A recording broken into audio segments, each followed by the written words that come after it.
Abandonado. Sa tagal ng pagkakatiwangwang nitong project na to, napuno na siya ng damo. May talahib na.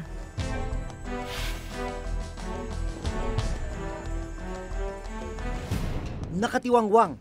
Mapapaisip ka talaga eh. Saan napunta yung buwis, buwis ng taong bayan? At pinamumugaran na ng mga hayop. Naging tahanan na ito ng mga ibon. Mga gusaling malaki sana ang pakinabang sa mga mamamayan. Paano humantong sa ganitong sitwasyon ang mga gusaling ginastusan ng milyon-milyong pisong pondo mula sa kaban ng bayan?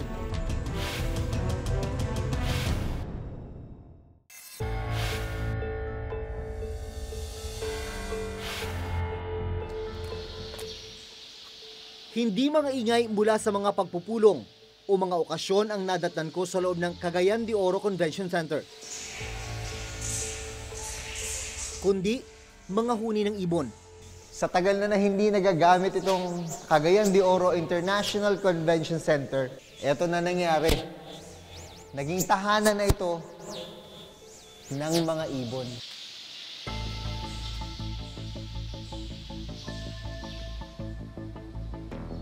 Taong 2001 nang simulang itayo itong Cagayan de Oro International Convention Center.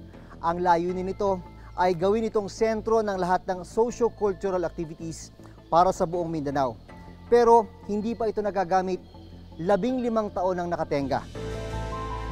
Bukod sa pinamahayan na ng mga ibon ang convention center, may mga butas na rin sa kisame nito.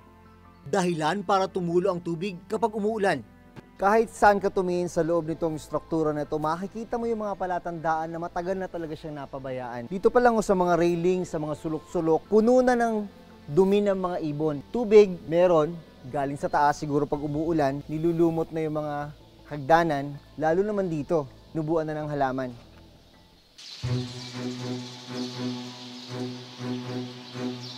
Mahigit sa 1 hektarya ang laki ng Cagayan de Oro Convention Center. 7,700 naman ang dapat na capacity nito. Pero wala pa ni isang okasyon ang idinaos dito. Pag nag-operate na yung convention center, marami namang maka-avail ng mga livelihood. Kasi yung mga tao namin dito, pwede naman magtinda sa loob, sa labas. So, mayroon silang hanap buhay. Pero habang hindi pa gawa, habang hindi pa nag-ooperate, sayang. Ang Department of Public Works and Highways o DPWH Region 10 ang implementing agency ng proyekto. Ayon sa nakuha naming dokumento mula sa DPWH Region 10, June 2001 nang simula ng Convention Center. August 2003 ang target completion nito. Ang orihinal na contract cost nito ay 349.9 million pesos mula sa Priority Development Assistance Fund o PDAF ni dating Senador Aquilino Neni Pimentel. Ang pera, pinasa ko na kaagad doon sa DBM na ibigay sa direktamente doon sa DPWH para walang masabi na, uy, ito paborito na kontraktor ito, bibigyan ng, dito ibigay ang construction ng convention center para may cut kung sino-sino dyan. Ayaw ko yung ganun. And so the money has been provided and I want every centavo of that accounted fully. Sa dokumentong ito na nakuha namin mula sa DPWH Region 10, lumalabas na 2 ang naging contractor sa pagtatayo ng Convention Center. Mula 2001 hanggang 2009, naglabas ng 345 million pesos sa pagsisimula ng gusali. Pero taong 2010, hinawakan ng ibang contractor ang pagpapatuloy ng Convention Center. Mula 2010 hanggang 2011, naglabas ng 149 million pesos ang DPWH Region 10. Sa loob ng 10 taon na pagpapagawa sa Cagayan de Oro Convention Center, hanggang sa ngayon, hindi pa rin ito tapos. Paano po nagsimula ang proyekto na to? Yung proyekto natin, simula ito sa idea na noon ang Cagayan de Oro, wala pang sports center. Naumpisahan nga nung buhat noong 2001. Na-award sa kuan, mahigit ng 349 million yung na-award sa kontraktor. Hindi pa rin nagagawa ang sanitary works tulad ng banyo, electrical, flooring at finishing ng gusali. Ang malungkot, mula 2011 hanggang ngayon, nakatenga ang struktura.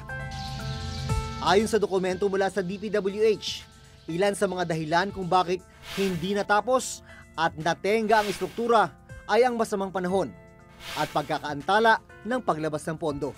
Di yung balance na doon sa 349 million, hindi natapos kaagad. Umabot ng 2009. Ibig sabihin, pautik-utik yung lumalabas na pondo. Yun talaga. At dahil pautik-utik yung pondo, tumagal ang tumagal. Tumagal.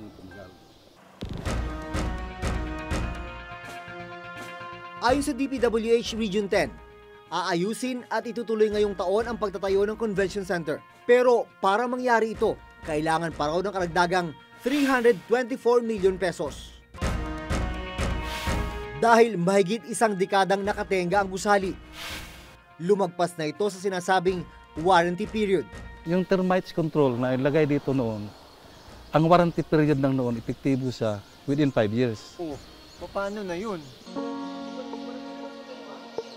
Nang araw na magtungo kami sa convention center, dumating din ang engineer ng ikatlong contractor na magpapatuloy sa paggawa ng convention center. Ano ang plano nyo dito? Kailangan nga matapos yung lahat ng mga item, gagawin na mga ceiling, tiles, yung electrical works, yung air conditioning unit, yung sa mga CR natin, kailangan matapos yon lahat. Mga gano'n nyo katagal matatapos ito? Base sa kontrata natin, abot ito ng 360 days. Dapat nga yung mga ganyan, pwede na mag-file ng graft cases ang Office of the Ombudsman dyan eh. Kasi if you read the Constitution, or even yung sa Ombudsman law, they can on their own, pag may mga waste, inefficiency. Ngayon, di ba tatapos eh. May mga inaayos pa ng mga leakages, ganun. Palagay ko, sampa ko na yan sa Ombudsman. Tingnan na niya. Para kung sino yung mga nagluloko dyan, ay dapat magpanagutan.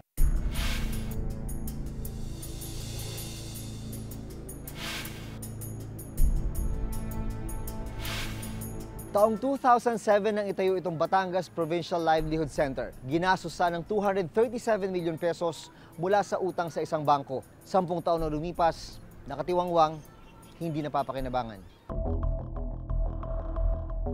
Ipinatayo ang Batangas Provincial Livelihood Center o BPLC para magkaroon ng hanap buhay ang mga residenteng naapektuhan ng pagpalawak ng Batangas Port.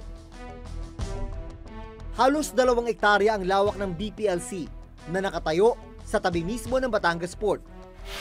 Ayon sa COA report, June 2003 nang simulang itayo ang ikatlong palapag ng gusali. Dito sana magtatayo ng mga tindahang pagkakakitaan ng mga residenteng na-displace o napaalis ng palawakin ng Batangas Port. June 2004 nang ideklarang tapos ang istruktura. Pero wala ni isang tindahan para sa mga target beneficiary ang naitayo. Dahil nga hindi na maintain itong istruktura, kinakalawang na yung ibang bahagi ng gusali. May mga crack dito, mga crack doon. Ang poste, kita nyo, nakatumba na. Pader, puno rin ng crack. Ang ibang dingding, may mga bitak na. Basag-basag ang mga salamin, may butas sa mga kisame. Pati ang mga lababo at palikuran, sira-sira na rin. Kasama kong nag-ikot sa gusali ang kapitan ng barangay. Pag ikaw iniikot mo to, anong nakikita mo? Yung pangihina yan ha, nasa halip na mapakinabangan ng lahat, nagkaganyan. Tingnan mo naman to. Lawak ko. Wala akong makikita. Walang nakatayo, walang nakalagay na anumang establishmento. Ito makikita mo sa second floor. Pakante. Pag makikita mo yung ganitong klaseng proyekto, mapapaisip ka talaga eh. Saan napunta yung buwis, oh? Buwis ng taong bayan. Sa report ng COA, 237 milyon pesos ang inutang ng probinsya ng Batangas sa isang bangko nung panahon ng panunungkulan ni Governor Hermelando Mandanas. Ang kasunduan, kailangang mabayaran ng probinsya ang utang sa bangko sa loob ng 15 taon. Magagawa dapat ito kung kumikita ang gusali mula sa renta ng mga pwesto, parking at terminal. Ayon pa rin sa COA report, palaki ng palaki ang binabayaran ng Batangas Provincial Livelihood Center dahil ito sa interes at amortization na inutang sa bangko at iba pang bayarin katulad ng insurance at kuryente. Umabot na sa 289 milyon pesos ang accumulated losses o nasasayang na pondo dahil sa hindi napapakinabangan ng proyekto. May mga nadatnan kaming nagtitinda sa ibabang bahagi ng gusali, pero hindi sila nagbabayad ng kanilang pwesto. Hinayaan na lang silang magnegosyo sa nakatenggang gusali. Ito po ang dinatna namin. Hindi ko siyempre kami muna ang gagamit. Habang hindi wala pang gawa, binaplano si Governor para dito. Ayon sa report ng COA, ang BPLC ay bunga ng mahinang pagpaplano at hindi maayos ang ginawang feasibility study. Hindi raw nagustuhan ng mga investor ang lugar dahil hindi kaaya-aya ang kondisyon ng gusali. Definitely, yun nga, tinatawag mong white elephant, di ba? So, unang-una, mali yung location. Nagtataka nga ako, ba't nilagay doon sa port area? Well, obviously, hindi pinag-aralan. Umutang sila ng 250 million, napakalaking waste of public funds. Pero ayon kay Governor Mandanas, malaking bagay ang pagpapalit ng administrasyon. Kasi pag alis ko, yung sumunod sa akin, hindi na rin itinuloy. Hindi itinuloy.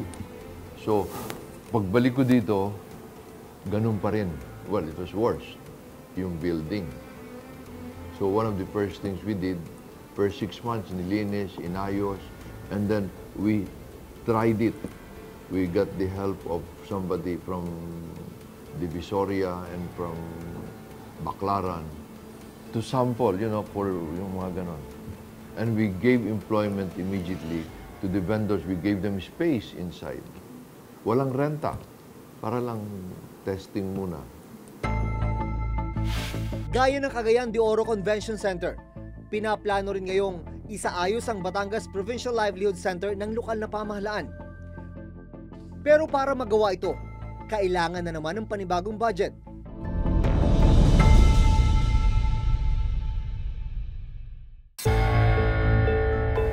Matapos naming may ere ang report tungkol sa mga tulay na ginastosan ng pera natin pero ngayon nakatenga o kaya hindi pa rin natatapos, ilan sa mga kababayan natin ang nagpadala sa amin ng mga mensahe sa pamamagitan ng aming official Facebook account.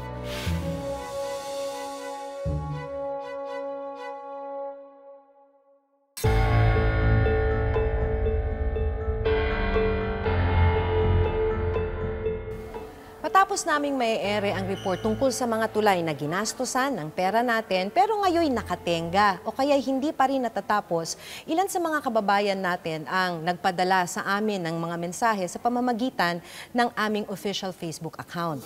May mga nag-report tungkol sa hindi natapos na tulay sa Surigao at Pampanga. Meron ding nakatenggang palengke sa Mindoro at maging mga sira-sirang daan sa iba't ibang bahagi ng bansa.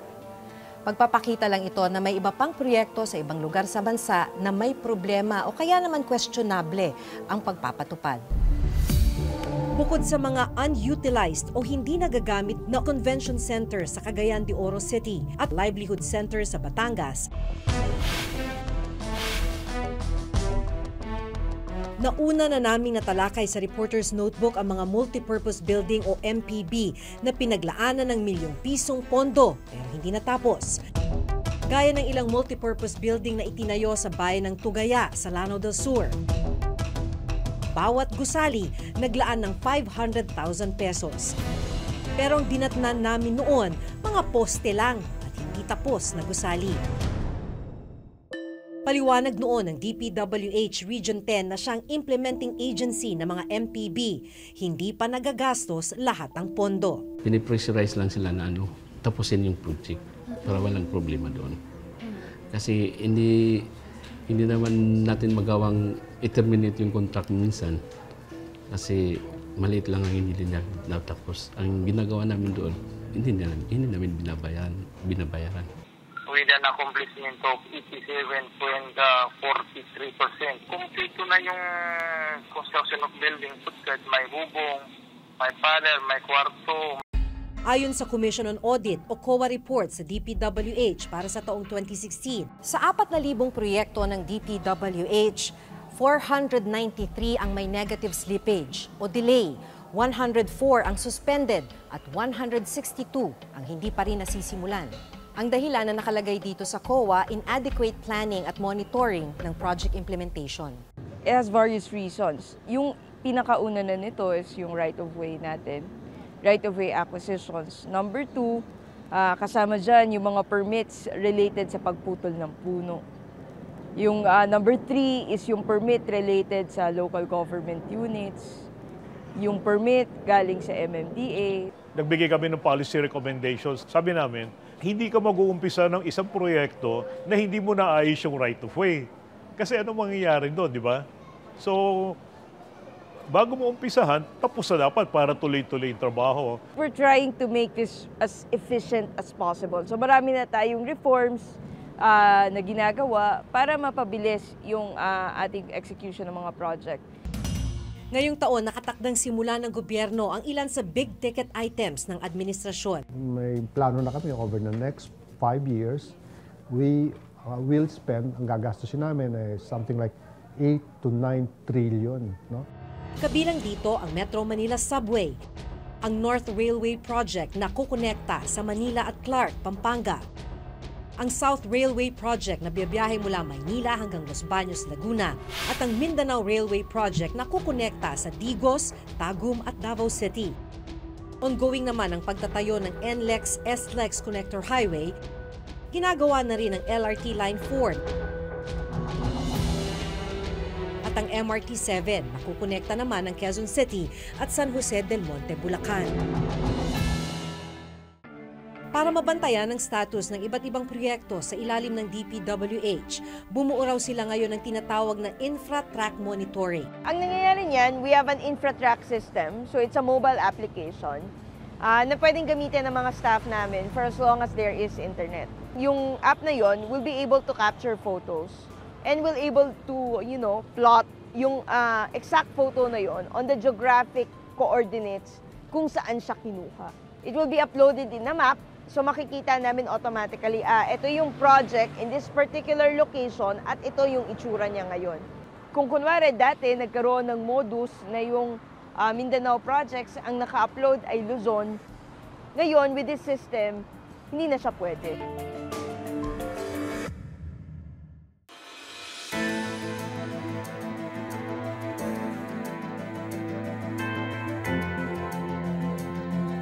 Sa mga nakita pa lang nating proyekto, nasa mahigit 800 milyong piso na ang inilaan para sa pagpapatayo ng mga tulay, convention at livelihood center. Malaki sana ang may tutulong ng mga gusaling ito sa pag-unlad ng mga komunidad. Pero ang masaklap, nakatenga ang ilan sa mga ito. Sa pagtatayo at paggawa ng mga kalsada, tulay at iba't ibang gusali, mahalaga na manatili tayong mapagmatsyag. Bantayan at tutukan ang sinumang ahensya ng gobyerno na nagpapatupad ng mga ito. Dapat tama ang kanilang gagawin dahil pera natin to. Hanggang sa susunod na Huwebes, ako si Maki Pulido. Ako si Jun Veneracion at ito nakatala sa aming Reporter's Notebook.